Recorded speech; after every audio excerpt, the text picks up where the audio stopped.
isang malubhang krimen upang pirata ang mga channel sa TV ayon sa batas sa copyright.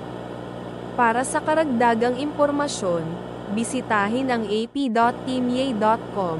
I-off ang iyong TV.